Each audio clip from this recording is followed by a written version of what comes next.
चलिए कोई दिक्कत नहीं है। नहीं ये तन्मय तुम खड़े हो जाओ, खड़े हो जाओ, तुम बैठ जाओ। सौम्या बताइए ओपन इकोनॉमी में कितने सेक्टर आएंगे? आप भी नहीं पढ़ाई करते। 4 क्या क्या आएंगे? हाउस, गवर्नमेंट और net export. Very good. Net export कैसे निकलेगा? Net import minus net export. Net export minus net export minus import. आप नेट एक्सपोर्ट लगा रहे हैं अगर, या नेट इंपोर्ट लगा रहे तो मतलब समझ लीजिए एडजस्ट हो चुका है। तो export minus import is equals to net export. बताओ ए बुआ कॉसिक स्टैंडर्ड कॉसिक बताइए क्लोज्ड इकोनॉमी में 3 सेक्टर इकोनॉमी में कौन कौन आएगा? हाँ बोल तो दिए 3 सेक्टर क्या क्या आएगा? नहीं पता है? कुछ पता है? जल्दी पढ़िए खड़े होके। प्राची आप बताओ क्लोज इकोनॉमी में 3 सेक्टर में क्या क्या आएगा? Very good. हाउस होल्ड आएगा, प्रोड्यूसर आएगा और गवर्नमेंट। बैठ जाइए। आप बताइए अर्पिता हाउस होल्ड जो एक्सपेंडिचर करता है उसको क्या कहते हैं? हाउस होल्ड जो एक्सपेंडिचर करेगा उसको क्या बोलेंगे, किस नाम से डिनोट करते हैं? आदित्य आप बताओ। Consumption expenditure. Very good, consumption expenditure. Akash आप बताओ प्रोड्यूसर जो खर्च करता है उसको क्या बोलेंगे? Investment expenditure. C plus I अगर दोनों को जोड़ेंगे तो क्या बनेगा? इन्फ्लेशन कॉन्सेप्ट में बताया गया था। C प्लस I जब जोड़ेंगे तो क्या बनेगा?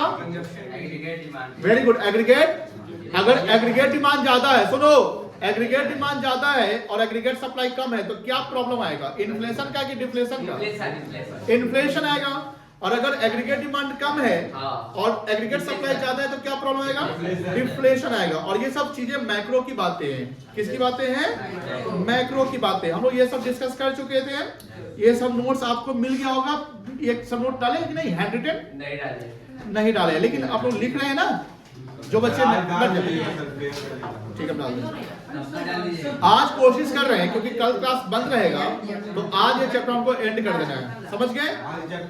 एंड करना है। ये चैप्टर में कुछ नहीं है, खत्म हो जाएगा। क्योंकि फिर अगला दिन फिर नया हो जाएगा, क्योंकि इस चैप्टर में कोई दम नहीं है। आ जाइए तो थोड़ा समय आप लोग थोड़ा सा बर्बाद नहीं करवाइएगा हमसे। प्लीज बातें नहीं करेंगे, समय बर्बाद नहीं। ये टॉपिक चैप्टर खत्म करवाइए। आपका एक टॉपिक है सिग्निफिकेंस ऑफ मैक्रो इकोनॉमिक्स। बहुत ही आसान टॉपिक है। Yes sir. मैक्रो इकोनॉमिक्स के क्या सिग्निफिकेंस है? सिग्निफिकेंस का मतलब क्या होता है? टीचर। हाँ फीचर नहीं होगा। सिग्निफिकेंस का मतलब होता है इंपॉर्टेंस।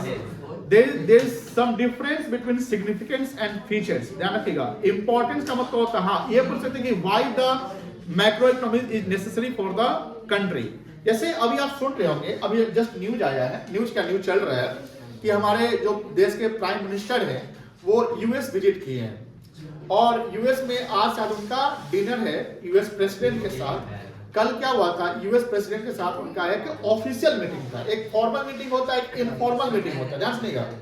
डिनर जनरली क्या होता है ना, वो इनफॉर्मल मीटिंग होता है। वहां पर हाय हेलो कुछ मतलब कि बिजनेस ट्रेड डीलिंग नहीं होती है। अभी सुन रहे होंगे जैसे एक वर्ड चला है रेसिप्रोकल टैरिफ।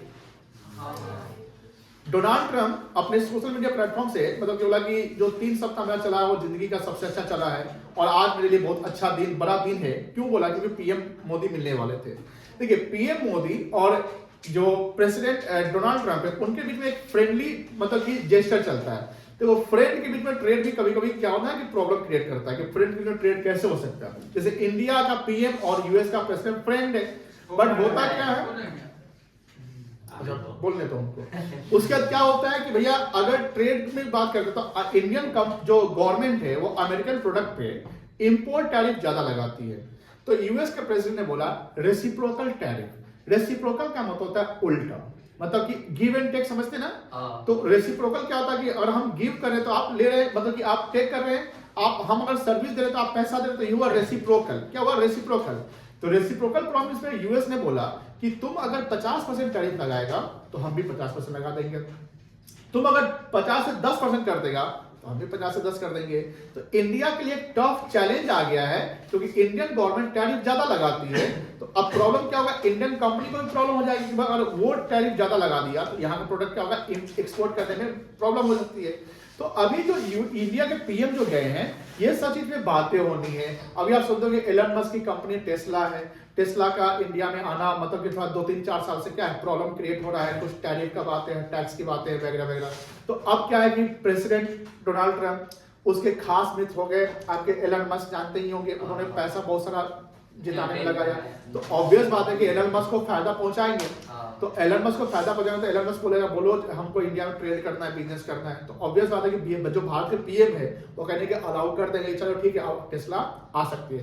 तो फ्यूचर के 1-2-3 सालों में क्या होगा, टेस्ला इंडिया में बिजनेस शुरू कर देगा। इससे इंडियन इकोनॉमी को कहीं ना बूस्ट मिलेगा। सर कैसे बूस्ट मिलेगा?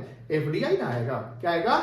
एफडीआई। फॉरेन इन्वेस्टमेंट 2 तरीके से होता है, एक पोर्टफोलियो के जो शेयर मार्केट में लगाता है, एक बिजनेस के तरीके से। तो एलन मस्क की कंपनी इंडिया आएगी तो अपना बिजनेस शुरू करेगी, प्लांट सेटअप करेगी, तो वो एफडीआई हो गया। क्या हुआ? एफडीआई। तो इंडिया, अब जैसे आप पढ़े होंगे कि जो हम बिजनेस इन्वायरमेंट होता है उसमें जिस जगह पे बिजनेस करते हैं वहां के लोगों को रोजगार भी तो मिलेगा। तो कहीं ना कहीं यहाँ मनी फ्लो होगा, रोजगार मिलेगा, गवर्नमेंट को भी रेवेन्यू आएगा। सर गवर्नमेंट को रेवेन्यू कैसे आएगा? टैक्स के रूप में। इससे इकोनॉमी क्या होगा? ग्रो करेगा। ये सब मैक्रो इकोनॉमिक्स का सिग्निफिकेंस है। क्या है मैक्रो इकोनॉमिक्स का सिग्निफिकेंस? इसके 5 पॉइंट देखिए। क्या क्या पॉइंट है? पहला है नेशनल इनकम एनालिसिस, यानी मैक्रो इकोनॉमिक्स में हम नेशनल इनकम पे बात करते हैं। नेशनल इनकम का मतलब हुआ कि कोई जो रेसिडेंट पर्सन हो, जैसे रेसिडेंट इंडियन अगर होता है तो कहीं भी से भी पैसा अगर जनरेट कर रहा है, कहीं से भी पैसा अगर जनरेट करता है, यानी विद इन डोमेस्टिक टेरिटरी या आउट ऑफ डोमेस्टिक टेरिटरी कहीं से पैसा जनरेट करेगा तो पैसा कहाँ आएगा? ओन टेरिटरी में आएगा। मान लो कि जैसे मान लो शाहरुख खान हो गया। अब शाहरुख खान मान लो कि बुर्ज खलीफा का जो ब्रांड इंडोर्समेंट करता है, या यूएई की कंपनी का बहुत सारा का ब्रांड इंडोर्समेंट करता है, तो शाहरुख खान तो रेसिडेंट इंडियन है। तो अब यूएई की कंपनी शाहरुख खान को मान लो कि $10 मिलियन देती है। कितना देती है? $10 मिलियन। तो वो $10 मिलियन कहाँ आएगा? इंडिया में। तो वो नेशनल इनकम का पार्ट होगा। नेशनल इनकम में ये ध्यान रखना है कमाने वाला रेसिडेंट होना चाहिए। कमाने वाला क्या होना चाहिए? रेसिडेंट। लेकिन अगर नॉन रेसिडेंट, जैसे मान लो कि अभी इंडिया में क्रिकेट मैच चल रहा है, इंग्लैंड की टीम आई हुई है। अब मान लो इंग्लैंड की टीम में कोई प्लेयर है, जैसे मान लो जॉय रूट है, जॉय रूट आया हुआ है ना, जॉय रूट है। मान लो उसको इंडियन कंपनी बोलती है कि भैया हमारे प्रोडक्ट का ब्रांड इंडोर्समेंट कर दीजिए। जॉय रूट बोलता है ठीक है हम इसके लिए 2 करोड़ रुपया लेंगे। इंडियन कंपनी 2 करोड़ देती है किसको? जॉय रूट को। जॉय रूट रेसिडेंट इंडियन नहीं है, वो कहलाएगा नॉन रेसिडेंट। ठीक है ना? अब नॉन रेसिडेंट हो गया तो वो जॉय रूट जो है वो 2 करोड़ जो मिलेगा उस पर सिर्फ उसका टैक्स कटेगा। क्या कटेगा? टैक्स। जो टैक्स सरकार को मिल जाएगा।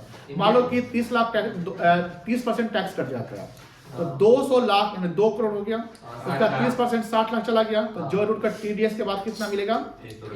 वो पैसा इंडिया में है कि इंडिया के बाहर जाएगा? तो वो नेशनल इनकम का पार्ट नहीं माना जाएगा, बिकॉज वो पैसा आपके डोमेस्टिक टेरिटरी में तो कमाया गया है, बट कमाने वाला रेसिडेंट नहीं है। क्या है?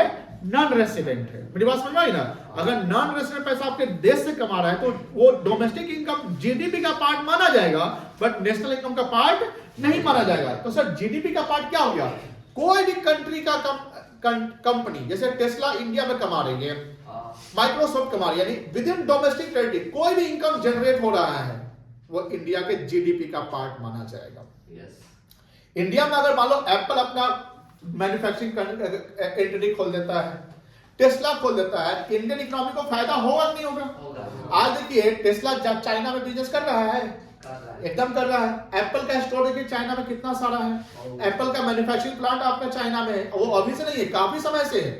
इंडिया इधर 5-7 सालों में थोड़ा सा मैन्युफैक्चरिंग कंसर्न को थोड़ा सा बढ़ावा दे रही है। एफडीआई के हिसाब से सुनोगे इंश्योरेंस सेक्टर में 100% एफडीआई लाने का प्रोविजन आया है। तो 100% इंश्योरेंस कंपनी अगर एफडीआई आ गया, मतलब क्या है? एक फॉरेन कंपनी कौन होता है? जो विदेशी कंपनी है जो इंडिया बिजनेस कर रही है, वो 100% अपना बिजनेस कर रही है। मतलब वो चाहेगी तो किसी इंडियन जो कंसर्न को इसमें नहीं आने देगी, हम अपना बिजनेस कर रहे हैं। लेकिन सर सरकार को फायदा होगा ना, टैक्स कलेक्शन हो जाएगा। दूसरा कि इंडिया में अगर बिजनेस करेगी तो इंडियन पर्सन को क्या मिलेगा? एम्प्लॉयमेंट होगा, तो फिर मनी सर्कुलेट हो गया। मनी क्या हो गया? फिर आपका जैसे मनी सर्कुलेट होगा कहने के आपका इनकम जनरेट होगा, तो आपका स्पेंडिंग भी बढ़ेगा। जब स्पेंडिंग बढ़ेगा तो कहेंगे आपका लाइफस्टाइल भी क्या होगा? इंप्रूव करेगा। इसलिए इंडिया एक बहुत बड़ा मार्केट हब फ्यूचर के लिए भी है। दैट्स व्हाई टेस्ला भी चाहता है कि हम इंडिया में बिजनेस करें। तो इंडियन जो गवर्नमेंट इंडिया जो प्राइम मिनिस्टर गए हैं तो कहेंगे बहुत सारे डीलिंग्स मैटर पे बातें होने वाली है। तो पहला क्या है? नेशनल इनकम एनालिसिस कर सकते हैं। Economic growth and development, obvious बात है ये सब चीजें हो रही है तो इससे क्या होगा, हमारा इकोनॉमिक ग्रोथ और डेवलपमेंट होगा। एम्प्लॉयमेंट एंड अनएम्प्लॉयमेंट चेक करेंगे, जैसे हमने बोला ना कि एम्प्लॉयमेंट कब होगा, जब इकोनॉमिक ग्रो करेगा, डिमांड एंड सप्लाई बढ़ेगा तो इकोनॉमी क्या होगा, ग्रो होगा। एफडीआई होगा तो इकोनॉमी क्या होगा, ग्रो होगा। ये सब ग्रो का कारण है। लेकिन अनएम्प्लॉयमेंट का रीजन क्या हो सकता है सर, डिमांड की कमी हो जाना। अगर डिमांड की कमी हो जाएगी तो प्रोड्यूसर क्या करेगा, अपना सप्लाई भी कमा देगा, कम कर देगा।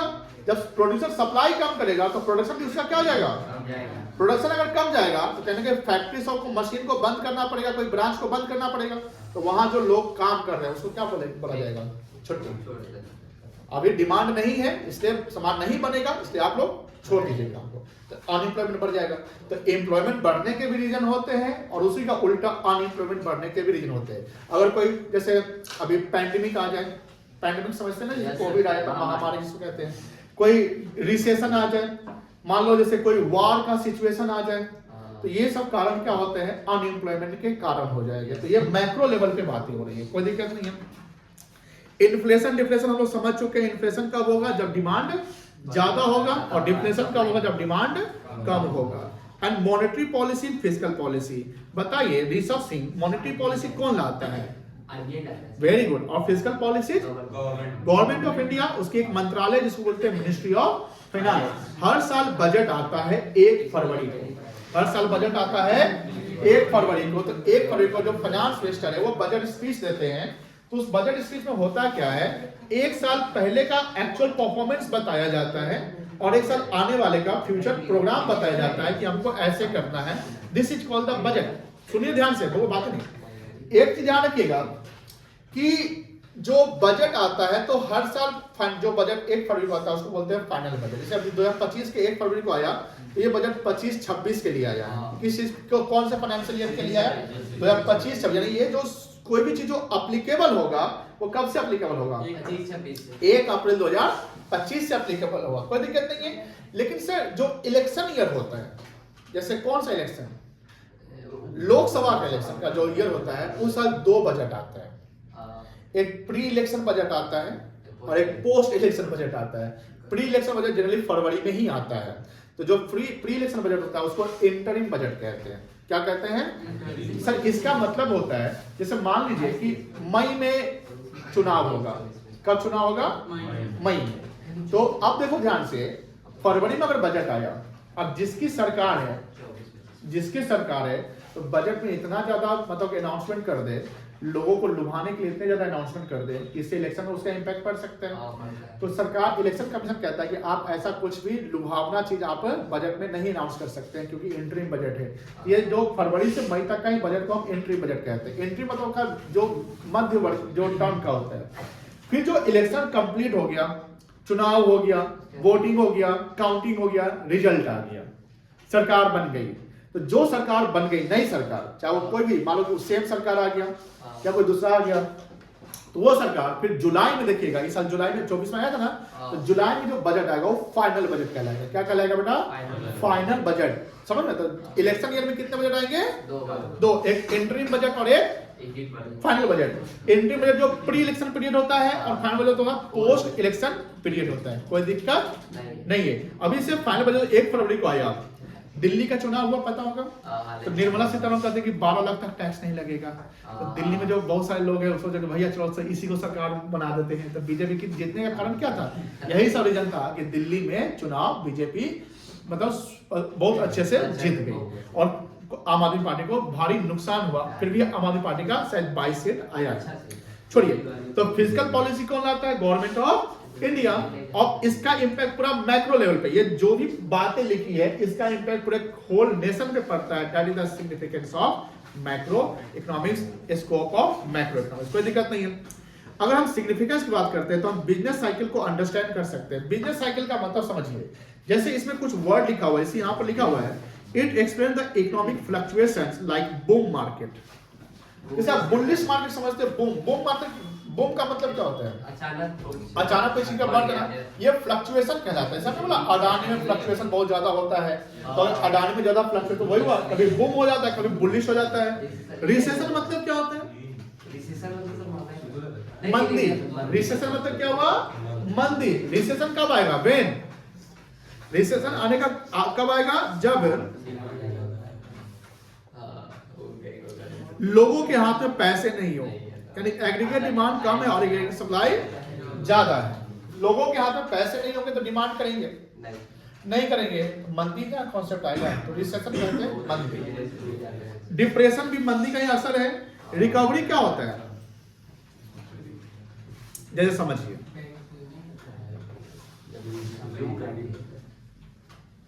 ये एक ग्राफ है, ठीक है। अब कोई शेयर मार्केट चल रहा है, ये हो गया, ये इसको क्या बोलेंगे आप? बोल सकते हैं बूम। क्या बोलेंगे आप? बूम मार्केट, क्योंकि बढ़ रहा है। फिर एक समय क्या होता है? ये मैच्योर होता है। मैच्योरिटी होता है कि एक हाईएस्ट पीक पे पहुंच जाता है, तो उसका क्या होता है? ये हो गया रिसेशन। रिसेशन चला होता है कि मंदी हो गया, और जब बहुत ज्यादा गिरने का तो इसको डिप्रेशन कहते हैं। डिप्रेशन तो कि ज्यादा बहुत ज्यादा गिर चुका है। जैसे अभी शेयर मार्केट में जो शेयर है वो सीधे आधे दाम पे मिल रहे हैं, मतलब कि समझ लो कि डिस्काउंट 50% डिस्काउंट सस्ता मिल रहा है। अगर किसी के पास पैसा हो, फालतू का पैसा हो, मान लो एक्स्ट्रा पैसा हो, अभी बहुत ही सही समय है शेयर को खरीदने का। जो सितंबर में शेयर खरीदा होगा अगर 10 लाख रुपए का, 10 लाख में जितना शेयर खरीदा होगा सितंबर में, उतना ही शेयर अभी आपको 5 से 6 लाख में मिल जाएंगे। इसको डिस्काउंटेड प्राइस रखेगा, अभी सस्ता मिल रहा है। जैसे सामान भी सस्ता हो जाता है, शेयर भी क्या कर रहे हैं? सस्ता। तो डिप्रेशन हो गया। लेकिन ध्यान रखिएगा, बिहार में एक फेस्टिवल होता है, बहुत ही आस्था का पर्व, छठ। छठ पूजा होता है, तो उसमें पहला जो, जैसे वो तो नहा का होता है, फिर खरना होता है, खरना के बाद सजिया रख होता है, और सजिया के बाद भोरवा रख होता है, मतलब कि परना जिसको कहते हैं आप।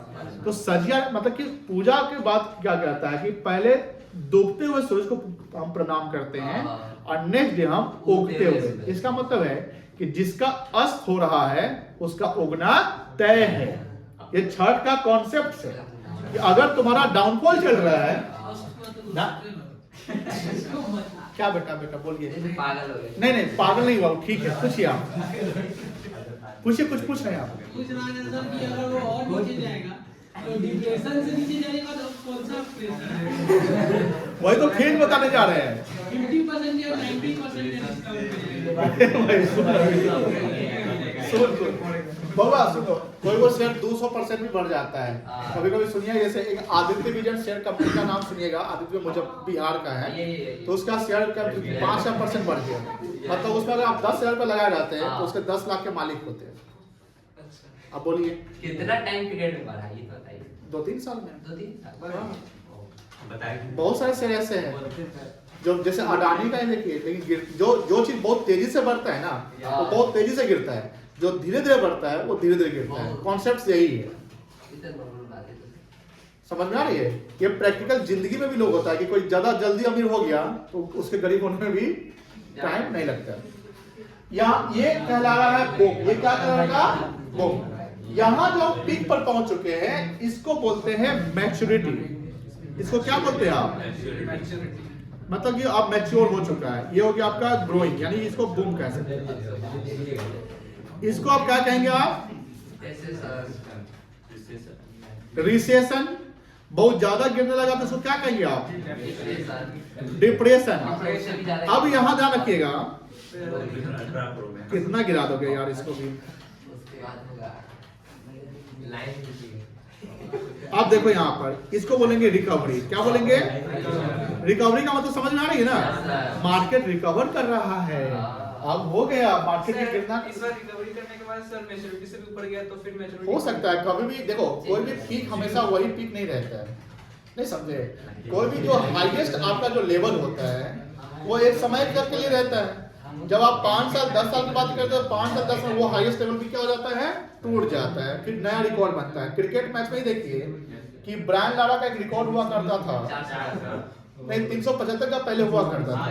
उसको तोड़ा कौन? मैथ्यू हेडन नाम का बैट्समैन। मैथ्यू हेडन जब ब्रायन लारा के रिकॉर्ड को तोड़ा, फिर ब्रायन लारा ने 400 बना दिया। लेकिन कभी आप कह सकते हैं इनफाइनाइट ईयर तक क्रिकेट इतिहास में हमेशा 400 रह जाएगा? कह सकते हैं? नहीं कर सकते। हो सकता है कोई और बनाते हैं तो मैच्योरिटी बदल जाएगा। हाँ एकदम बदल जाएगा। ये समझिए रिकवरी। बउआ बात ये बात बहुत करता है बउआ। Aditya recovery helping the business and policy maker. Policy maker समझते हैं? Yes sir. जैसे जब बजट वगैरह बनता है ना तो उसमें पॉलिसी फॉर्मुलेशन होता है। हाँ। निर्मला सीतारमण तो बोलती है कि जो भी चीजें हैं उनको डिस्कस किया जाता है, लेकिन उसको बजट को बनाने में या जो स्पीच बनता है उसमें बहुत सारे एक्सपर्ट का हाथ होता है। उसमें इकोनॉमिक एडवाइजर होते हैं, चार्टर्ड अकाउंटेंट होते हैं, कंपनी सेक्रेटरी होते हैं, इंजीनियर लोग भी होते हैं, रेलवे डिपार्टमेंट के, यानी सभी डिपार्टमेंट के ऑफिशियल्स होते हैं।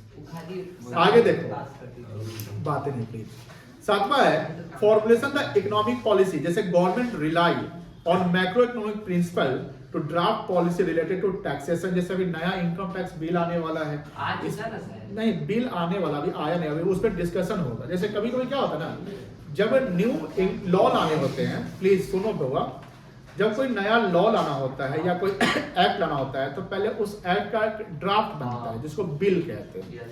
वो बिल ड्राफ्ट होता है तो उसका डिस्कशन होता है। डिस्कशन कहाँ होता है? सबसे पहले लोअर हाउस में होता है। इंडिया में लोअर हाउस कौन है?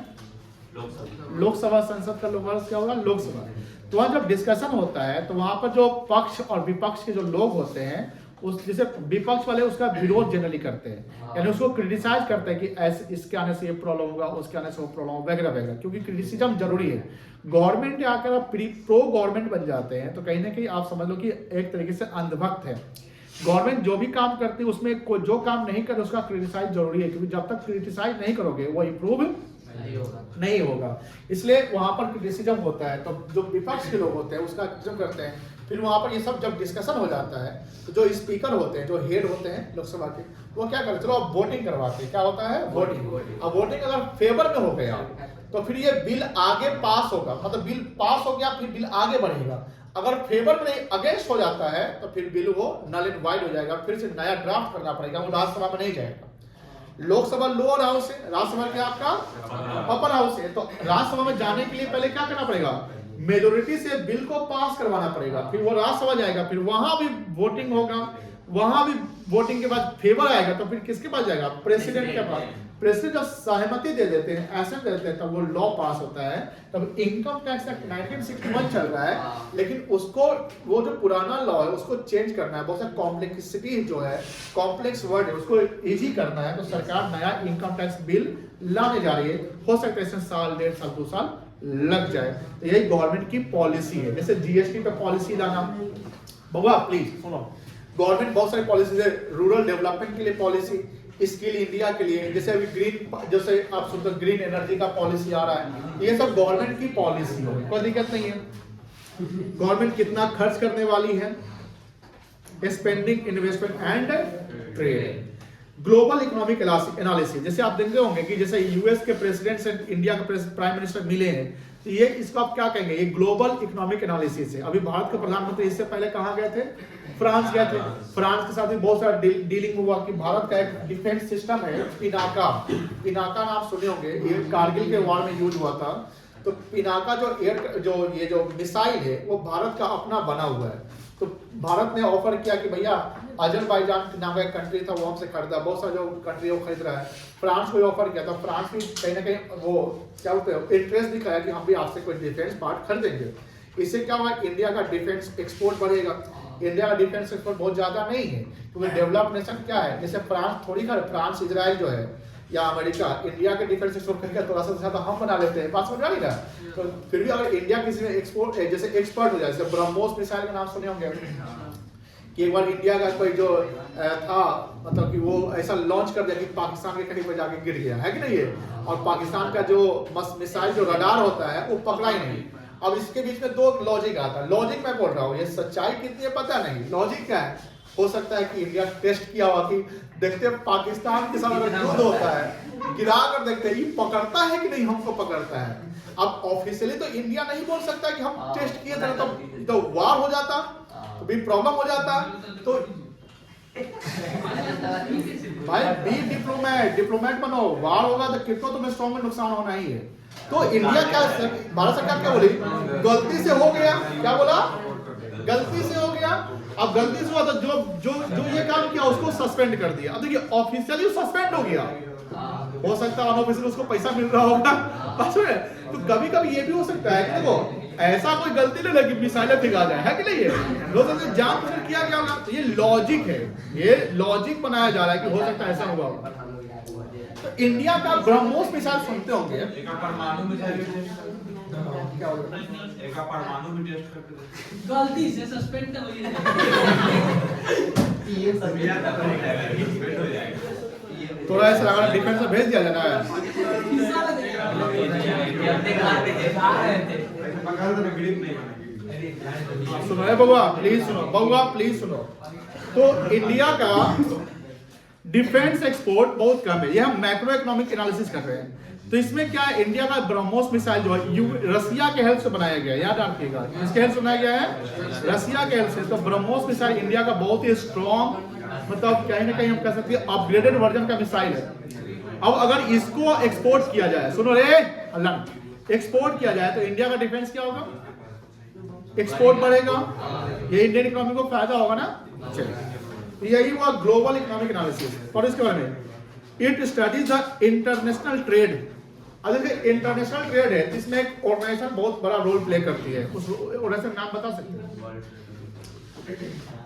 इंटरनेशनल जो ट्रेड होता है कंट्री टू कंट्री, जो एक्सटर्नल ट्रेड जिसको कहते हैं, आप पढ़े होंगे बीएससी, उसको क्या? Very good, WTO world trade. इसका हेडक्वार्टर कहाँ है? यूएन नो, यूएन तो इसका हेड ये है, बॉस है। हेडक्वार्टर कहाँ? जगह पूछ रहे, यूएन नहीं पूछ रहे। स्विट्जरलैंड।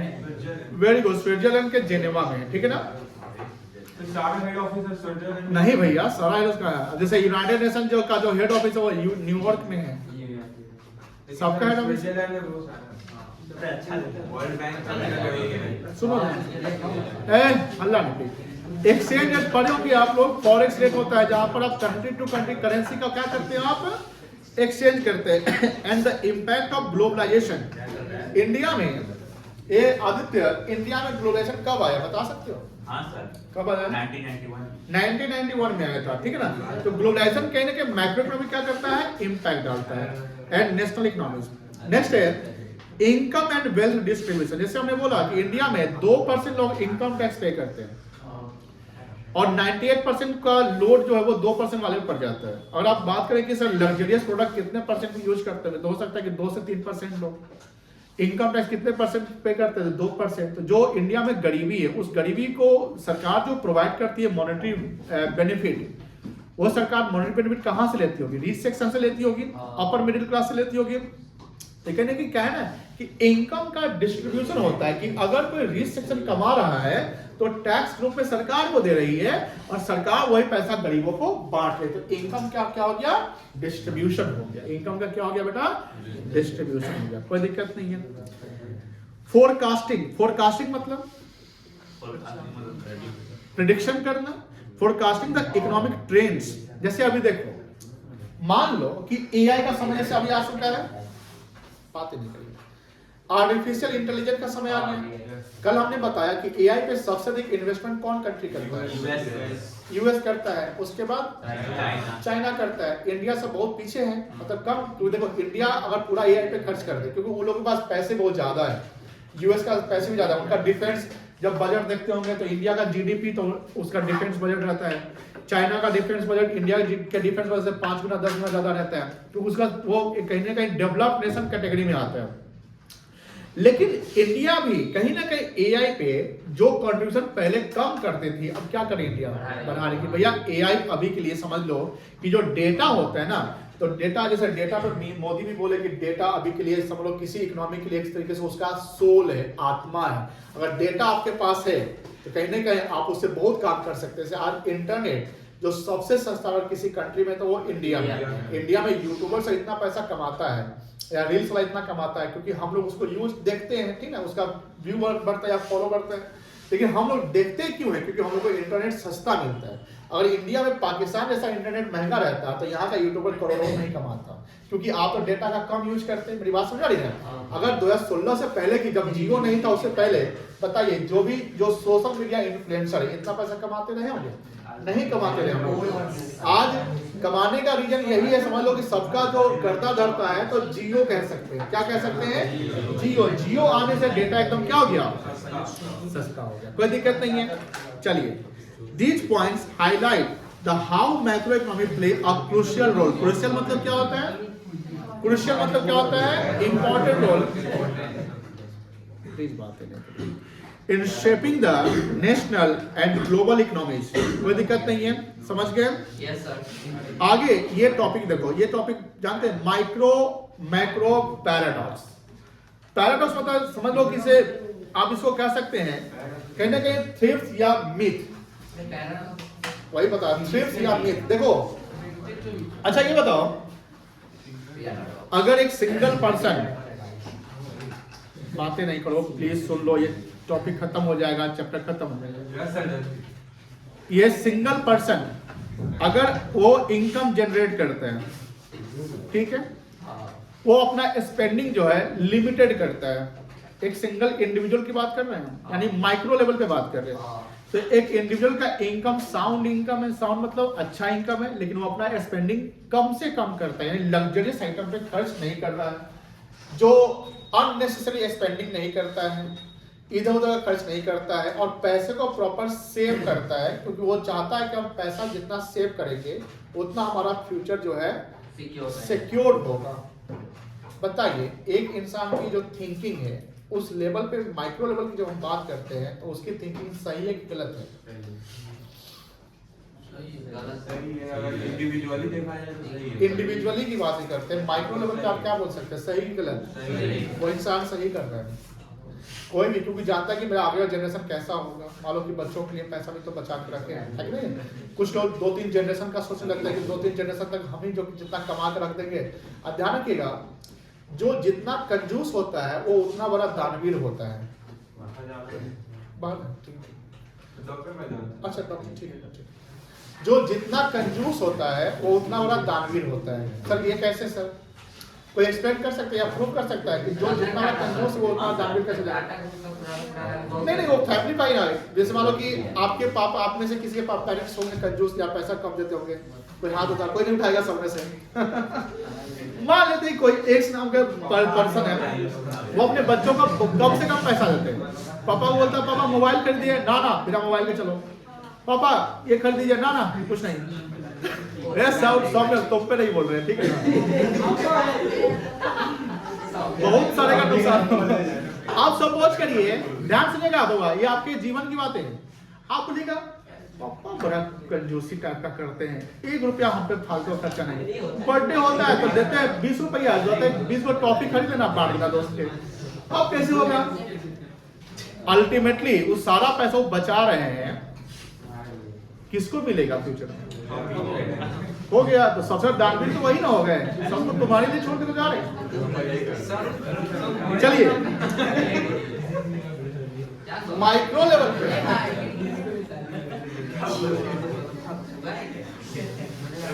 सुनो, माइक्रो लेवल पे अगर कोई इंडिविजुअल सेविंग करता है तो वो उसके लिए वो प्रोस्पेरिटी का काम करता है। प्रोस्पेरिटी मतलब क्या होता है? मतलब क्या बहुत हार्ड वर्ड है, हार्ड वर्ड है तो कोई इजी वर्ड? प्रोस्पेरिटी, समृद्धि।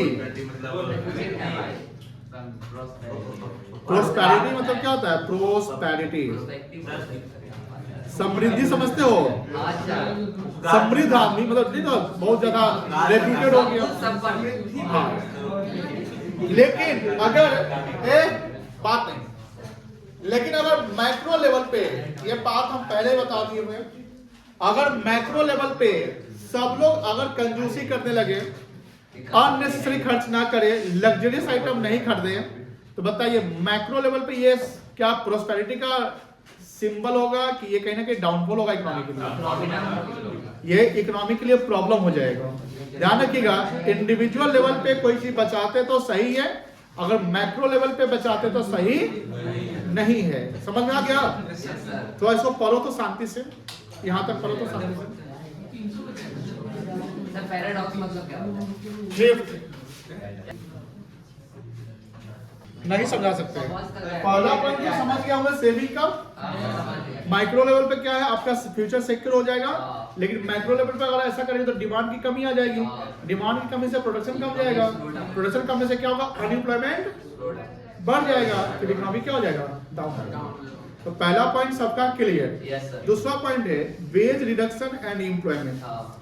अब देखो अगर माइक्रो लेवल पर एक कंपनी वेज को रिड्यूस करना चाहती है, कम से कम सैलरी दे, हाँ। या जहां पर 4 लोगों की जरूरत हम 3 में काम करवा लेते हैं, तो कहीं ना कहीं माइक्रो लेवल में उस कंपनी के लिए फायदा है। फायदा है।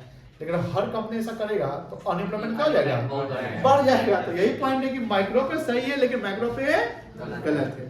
थर्ड है इन्वेस्टमेंट एंड ओवर हाँ। प्रोडक्शन। अब बताओ, बोलता है कि अगर हम ज्यादा माइक्रो लेवल पे अगर हम इन्वेस्टमेंट ज्यादा करते हैं, हाँ। हमको ज्यादा फायदा हो सकता है। हाँ। हम प्रोडक्शन ज्यादा करेंगे, ज्यादा सप्लाई होगा, हाँ। ज्यादा सप्लाई होगा, सेल्स बढ़ेगा तो प्रॉफिट भी क्या होगा, बढ़ेगा। बढ़ेगा। लेकिन जब मैक्रो लेवल पे पूरा ओवर प्रोडक्शन हो जाएगा, हाँ। डिमांड सप्लाई इतना ज्यादा हो जाएगा कि प्रोडक्ट की प्राइस क्या हो जाएंगे, गिर जाएगा। जब प्रोडक्ट का प्राइस गिर जाएगा तो फिर क्या होगा, डाउनफॉल होने लगेगा, जीडीपी कम रहेगा, कोई दिक्कत नहीं है। तो ये सब प्रॉब्लम मैक्रो पे बना हुआ है। Free rider problem in the public good समझते हैं। फ्री राइडर का मतलब होता है जो पब्लिक गुड्स है जिसका आप फ्री में यूज करते हैं, जैसे रोड हो गया, क्या हो गया आपका, रोड हो गया, डैम हो गया, बहुत सारी चीज जो हम पब्लिक गुड्स को यूज करते हैं जिसके आपको टैक्स वगैरह या पेमेंट नहीं करते हैं। अब बात ये हो रही है कि सर माइक्रो लेवल पे बात करते हैं, मतलब इंडिविजुअल लेवल पे, ठीक है। लेकिन जब मैक्रो लेवल पे बात करते हैं कि सर मैक्रो लेवल पे अगर सब लोग फ्री में यूज करेंगे तो गवर्नमेंट को इससे नुकसान हो सकता है, नहीं हो सकता है। गवर्नमेंट को नुकसान हो जाएगा कि सबका सब अगर फ्री यूज करता है, गवर्नमेंट किसको किसको फ्री में देगी, सबको दे सकती है। आप मान लीजिए कि सपोज कि रोड पे फ्री में चल रहे हैं, क्योंकि आप साइकिल चलते हैं, मान लो बाइक से चलता है कोई, लेकिन कोई जो कार से चल रहा है, कोई बस से जा रहा है, कोई ट्रक पे जा रहा है, तो उसको कभी फ्री राइडिंग कर दे तो फिर तो प्रॉब्लम हो जाएगा। ये बोलता है कि माइक्रो लेवल पे क्या होता है कि एक इंडिविजुअल पेमेंट करने में अवॉइड कर दे तो प्रॉब्लम नहीं है, लेकिन मैक्रो लेवल अगर सारा इंडिविजुअल अवॉइड करने लगे पेमेंट करना तो फिर प्रॉब्लम हो जाएगा। मेरी बात समझ में आ रही है, नहीं आ रही है, नहीं आई समझ में। पांचवा टैक्स कटिंग। टैक्स अगर कट जाए मतलब कम हो जाए, इससे लोगों के पास पैसे क्या होंगे, बचने लगेंगे। लेकिन सरकार को इससे नुकसान होगा कि नहीं होगा। सरकार को जो नुकसान होगा वो तो गवर्नमेंट, मतलब कि एक मैक्रो लेवल की बात हुई, जैसे अभी मान लो टैरिफ कम कर दिया जाए। आप मुझे बताओ कि भारत जो है अमेरिका के साथ डीलिंग करता है कि ठीक है सर अमेरिकन गुड्स पे टैरिफ हम कम कर देते हैं। अब अमेरिकन प्रोडक्ट जो इंडिया में आएंगे तो इंडिया का जो कंज्यूमर सामान खरीदेगा वो सस्ता मिलेगा कि महंगा मिलेगा, तो एक कंज्यूमर भी तो फायदा है। लेकिन भारत सरकार को टैरिफ के रूप में रेवेन्यू क्या होगा, कम जाएगा। तो मैक्रो लेवल पे फिर क्या हो जाएगा, टैक्स कटिंग प्रॉब्लम है। और टैक्स अगर इंक्रीज करते हैं तो फायदा है किस लेवल पे, मैक्रो पे। लेकिन माइक्रो पे बात करते हैं तो टैक्स कट करते हैं तो इंडिविजुअल को क्या होगा, कहीं ना कहीं फायदा हो जाएगा, कोई दिक्कत नहीं है। इसी को बोलते हैं माइक्रो मैक्रो पैराडॉक्स। याद रखिएगा, यही कहलाता है कि कोई चीज माइक्रो में अगर फायदेमंद है, कोई चीज माइक्रो में अगर फायदेमंद है तो मैक्रो में फायदा देगा ही, ऐसा नहीं है, वो नुकसान भी हो सकते हैं, कोई दिक्कत नहीं है। चैप्टर एंड हो चुका है। आपका होमवर्क क्या है सुनिए ध्यान से, क्या होमवर्क है ये पूरा नोट कर लीजिएगा और इसका फेयर कर लीजिएगा, ठीक है ना। हम इसको भेज देते हैं, इसका भेज दीजिएगा, हम अभी भेज देते हैं। अब कब आना है, ट्यूजडे को आप जो है ना एक बार कंफर्म करेगा बेसिस से आना है, ठीक है ना। ट्यूजडे आप अपना नंबर देकर ऐड कर देंगे, ट्यूजडे को खोलेंगे तो ग्रुप में डाल देंगे मैसेज।